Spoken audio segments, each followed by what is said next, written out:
ដល់ស្មាត់មានលូកយកខ្លួនឯងម្ដងនេះបងប្អូនបានមួយបងប្អូនរួនដំបូងសារដំបូងយើងបានមួយមាត់មានណាទាញបានហើយបងប្អូនកែបនេះទូចទេហើយវារឹងទឿកម៉ាប់កែបនេះមាត់មានក៏សំណៃវាកែបទូចជំរាបសួរពុកម៉ែបងប្អូនថ្ងៃនេះមកជួបស្មាត់មានឥឡូវស្មាត់មាននាំមករោខ្វាកែបទៀតបងប្អូនហើយមកដល់ស្រះដំបងមិនទាន់បានដោះមុខផងយកកវ៉ាទៅខ្វារុនលេងស្រាប់តែកែបនឹងវានុំដាក់កវ៉ាអញ្ចឹងស្មាត់មានប្រាប់ថាបងអានេះយើងរុននេះមានកែបឥឡូវស្មាត់មានកំពុងខ្វាយកហើយពិបាកខ្វាបន្តិចឥឡូវឲ្យកូនត្រេនលុកយកអត់ដល់ស្មាត់មានលុកយកខ្លួនឯងម្ដងនេះបងប្អូនបានមួយហើយបងប្អូនរុនដំបូងសារដំបូងយើងបានមួយបងប្អូនរៀងត្រឹសក្រិនដែរឥឡូវយើងចាប់ដើមដើររោបន្តទៀតហើយស្រះនេះបានតែមួយឥឡូវចូលមកស្រះទី2ស្រះទី2នឹងរោអត់បានដែរវាអត់ជួបវាអាចថាវានៅគុំស័យវាអត់នៅរុនបងឥឡូវចូលមកស្រះទី3នេះស្មាត់មានថាមានកែបឥឡូវកំពុងជីកយកបងប្អូនរុនវាតូចរុននេះតូចពិបាកខ្វាទាញបើសិនជាយើងទាញខ្លាំងវារហែកកែបអស់ហើយយើងទុកអត់បានយូរប្រោះអត់បានយូរវាឆាប់ងាប់ឥឡូវមាត់មានណាទាញបានហើយបងប្អូនកែបនេះទូចទេហើយវារឹងទឿកម៉ាប់កែបនេះមាត់មានក៏សំណៃវាកែបទូចពេកហ្នឹងហើយបងប្អូនយើងបានកែប2ចូលស្រះ3អញ្ចឹងយើងបន្តដំណើរទៅមើលស្រះផ្សេងទៀតព្រោះដើរក្បែរក្រោយពុំមើលថាស្រះណាដែលគេបូមហើយយើងចុះទៅរោបានម្ចាស់គេអត់ខឹកមកជួនកាលគេអត់ឲ្យរោដែរស្រះខ្លះគេអត់ឲ្យរោទេអញ្ចឹងយើងមើលតែស្រះណាដែលគេអត់ឲ្យរោយើងកុំរោកុំឲ្យគេខឹងកុំឲ្យគេថាឲ្យមកឥឡូវចូលមកស្រះទី4នេះពុំមានខ្វាមានទៀតដែរបងប្អូនជួបទៀតដែរប្រហែលស្រះក្បែរគ្នាទេបាទជា4ស្រះហ្នឹងក្បែរគ្នាដែរទេបងប្អូនអត់ឆ្ងាយពីគ្នាបដាទេឥឡូវស្មាត់មានកំពុងខ្វាទាញខ្វាអត់ជាប់បាទជាប់ពិបាករុនខ្លះវាជ្រៅរុនខ្លះរាក់ហើយរុនជ្រៅយើងទោះតែជីកយកឥឡូវនេះបានហើយបងប្អូនអានេះត្រូវក្រិនដែរអង្កែបទី4បងប្អូនបាន4ហើយបងប្អូនប្រហែល4ស្រះ5ស្រះនេះបានកែប4ហើយឥឡូវយើងបានស្រះនេះមួយទៀតបាន4យើងបន្តទៅមើលស្រះមុខទៀតបងប្អូនស្រះនេះអត់មានទេរុនសឹកល្អដែរប៉ុន្តែអង្កែបអត់មានហើយជាកដោឬក៏ពុះហើយវានៅទៅវាឈប់នៅអង្កែប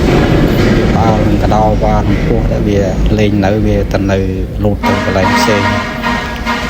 ហើយរុននឹងរៀងល្អដែរតែអត់មានកែបយើងបន្តដំណើរមកស្រះខាងមុខទៀតស្រះទី5ស្រះនេះបងប្អូនហើយស្រះនេះវាសម្បូរស្មៅអង្កែបលូតចំណាប់ដែរប៉ុន្តែវានៅស្មៅដល់ពេលយើងដើរមកក្បែរមាត់ស្រះវាលូតអស់អង្កែបអត់នៅរុនយើងរត់បានបើស្រះអត់ស្មៅភាគរយយើងរោអង្កែបបានបងប្អូនតែបើស្រះមានស្មៅតាមមាត់ទឹកអញ្ចេះនេះអត់ងាយនៅរុនទេបងប្អូនវានៅជ្រោកទៅនឹងស្មៅហើយមកដល់ស្រះនេះស្មាត់មានឃើញរុននេះល្អដែរប៉ុន្តែខ្វាទៅអត់មានប្រហែលជាអង្កែបវាឈប់នៅដោយសារតែពោះឬក៏ដោវាចូលលុកលុយរុនវាឈប់នៅហើយបងប្អូនអង្កែបតែបើមានស្រះខ្លះមានកដោហើយមិនងាយនៅទេមិនងាយនៅក្នុងរុនទេវាអត់នៅបដោវាអាចទៅលោតទៅស្រះផ្សេងឬកន្លែងផ្សេងបាត់ហើយអញ្ចឹងយើងពិបាករោឥឡូវមកដល់ស្រះនេះហ្នឹងអត់មានទឹកទេស្ងួតទឹកអស់លិញឥឡូវគូនត្រេនគេក៏រោចុះរោឡើងស្រាប់តែជូបរុនមួយជូបមានកែបងប្អូនហើយរុននេះរាក់ទេនៅក្រាំងដីរឹងពេករុននេះរាក់ដែរឥឡូវគូនត្រេនគេកំពុងខ្វាយកអត់សូវចេះខ្វាអត់សូវសំណុំសោះឥឡូវ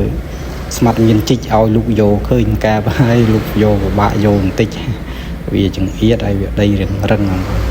តែបើសិនតែយើងជីកខ្លាំងអាចវាលោតពិបាកចាប់អញ្ចឹងកូនត្រេនតាក់នឹងកវ៉ាទាញមកបងប្អូននេះរឹងបងប្អូនដីខែប្រាំងពិបាករោពិបាកជីកបន្តិចឥឡូវទាញជើងមកបានបន្តិចហើយអូមុននេះ ចាប់ទាញមើលបងប្អូនបានមួយទៀតបងប្អូនកែបានមួយទៀតហើយបងប្អូនត្រេងទាញជើងនឹង2បើទាញជើងមួយមិនបានទាញនឹង2ហ្មងជើងបងប្អូនប៉ុណ្ណេះឯងកែអត់ធំទេប៉ុណ្ណេះដែរល្មមអត់សូវធំដូចយើងរោវគ្គមុនយើងជួបធំឥឡូវយើងបន្តដំណើររោទៀតហើយមកដល់ស្រះនេះគេទៅជីកដែរស្រះស្នាមជីកថ្មីហើយស្មាត់មានចោះទៅតាមមានកែបប៉ុន្តែអត់មានខាងកែបអត់ធំទេកែបទូចដែរទេកែបវងខ្វាទាញមកហើយបងប្អូនដីរៀងផុយដែរទៅជីកស្រះនេះបងប្អូនយើងបានកង្កែបមួយទៀតហើយបាន5ហើយបងប្អូន5ហើយរោច្រើនស្រះដែរទៅទៅនឹងការរោកង្កែបនេះដែរបងប្អូនប្រយ័ត្នប្រយែងរឿងពស់បន្តិចពស់យើងរោកង្កែបប្រឈមមុខនឹងពស់គេច្រើនដែលពួកខ្ញុំតែងរោគឺជួបពស់ស្លាប់កង្កែបបងប្អូនខាងខ្ញុំគេហៅពស់ស្លាប់កង្កែបហើយពស់សម្រាប់ពស់ពឹសយើងអត់ដែរជួបទេប៉ុន្តែយើងចេះតែប្រយ័ត្នណាបងប្អូនក្រែងលោថ្ងៃណាមួយសួយអីជួបវាបងប្អូនហើយតើតោះនឹងការរោងកែបដែលបើសិនជាយើងដាក់កវ៉ាទៅវាបុកហើយនោមដាក់កវ៉ាអានឹងកែបឲ្យបងប្អូនតែបើដាក់ទៅរើចុះរើឡើងហ្នឹងប្រយ័ត្នបន្តិចបងប្អូនក្រៃលោពោះហើយកែបខ្លះក៏វាអត់នោមដាក់កវ៉ាដែរបងប្អូនអញ្ចឹងតើតោះនឹងអត់នោមដាក់កវ៉ាយើងពិបាកសម្គាល់បន្តិចថាកែបឬមិនកែបទល់យើងខ្វាបនិតមើលបានច្បាស់លាស់យើងខ្លាចពោះបងប្អូនឥឡូវចូលមកដល់ស្រះនេះបានមួយទេបងប្អូនប៉ិនអាមួយមុននេះឥឡូវចូលមកដល់រួនក្បែរគ្នាបងប្អូនស្រះនេះរួនវាក្បែរគ្នាបាន2នេះបងប្អូនអានេះតាក់ជាពោះឡែកពោះបាត់រួនតូចពេកហើយយើងពិបាកជីកចូលអញ្ចឹងខ្វាទាញមកឡែកពោះបាត់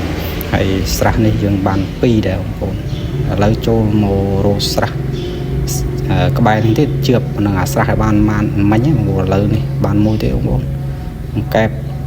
ស្រះ2នឹងក្បែរគ្នាប៉ុនគ្នាអត់ធំប៉ុណ្ណេះឯងបងប្អូនទេ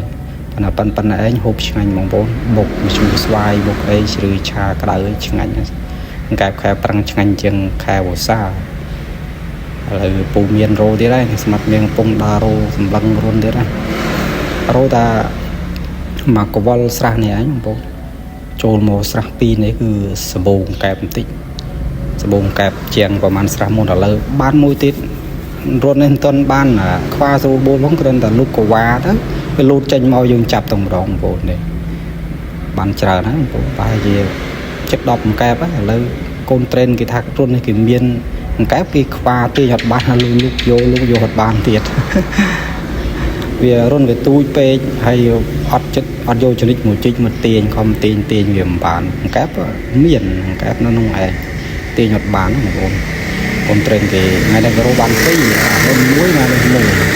ឥឡូវមើលស្មាត់មានវិញស្មាត់មានកំពុងខ្វាថាមានកែបឥឡូវកំពុងប្រុងព្រៀបចាប់ហើយក្រែងលោវាលោតចាញ់នេះបងលោតចាញ់មែនកែបខ្លះយើងអត់ចាំបាច់ខ្វាទាញទេបងប្អូនយើងគ្រាន់តែដាក់កវ៉ាខ្វាតិចទៅវាលោតចាញ់ឲ្យយើងចាប់បដ ாய் កែបខ្លះពិបាកបន្តិចទើបជីកយោឥឡូវនេះបងប្អូនមួយទៀតហើយអូស្រះនេះបានច្រើនបងប្អូន2ស្រះនេះបានជិត10អង្កែបស្រះ2នឹងសម្បូរអង្កែបមែនទែនហើយដើរថ្ងៃហេងនឹងដើរចំស្រះសម្បូរអង្កែបតែបើថ្ងៃខ្លះវិញដើរ 4-5 ស្រះមិនទាន់បានមួយបងប្អូនតែទៅនឹងការរោងកែបខែប្រាំងហ្នឹងថ្ងៃណាហេងក៏ជួបវាបានច្រើនថ្ងៃសួយជួបតែពស់បងប្អូនជួបតែពស់ស្លាប់អង្កែបហើយបងប្អូនចង់រោអង្កែបហូបរោតាមស្រះទៅងាយស្រួលឬក៏ងាយរោជាងយើងរោតាមបន្លាយឬទៅតាមស្រះឡើយបានមួយទៀតបងប្អូនបានច្រើនដែរថ្ងៃនេះតែអត់ធំប៉ុនគ្នាទេបងប្អូនហើយវាប៉ុននឹងការរោកែបបងប្អូនមើលរុនណាសឹកហើយរុនណាវារៀងមានអំណក់ទឹកអញ្ចឹងវាងាយស្រួលរោបានហើយមើលមាត់ស្រះទៅវាមានកលងជើងវាឬអត់បើសិនតែមានកលងជើងវាយើងងាយរោងាយស្រួលរោបងប្អូនព្រោះយើងវាមានកលងជើងប្រកាសជានៅនឹងរុនក្នុងស្រះនោះដឹងតែមានកែបហើយបងប្អូនក្រែងលោថាយើងរោអត់ចំរុនវាប៉ុន្តែ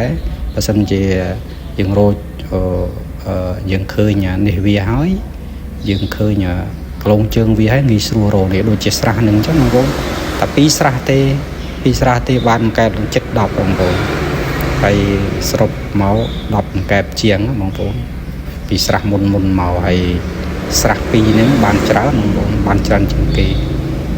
ប៉ុន្តែកែបដូចជាអញ្ចឹងឃើញហើយបងប្អូនកែបទូចទេអត់ធំទេហ្នឹងហើយបងប្អូនទៅការរោមកែប5ហើយ5ទៀតបងប្អូនដែលចូលចិត្តខ្វារោមកែបហូបខែប្រាំងអីវាចែងពោះបន្តិចណាបងប្អូនព្រោះអាចប៉ះថ្ងៃសួយឬប៉ះពោះឥឡូវมันមានកំពុងខ្វារុននេះស្មាត់មានស្មានតាំងកែបបងប្អូនហើយពោះស្លាប់កែបទាញខំទាញចុះទាញឡើងប៉ះពោះងាកឲ្យព្រើតហ្នឹងហើយបងប្អូនវីដេអូខ្ញុំបាទមានបណ្ដាអរគុណ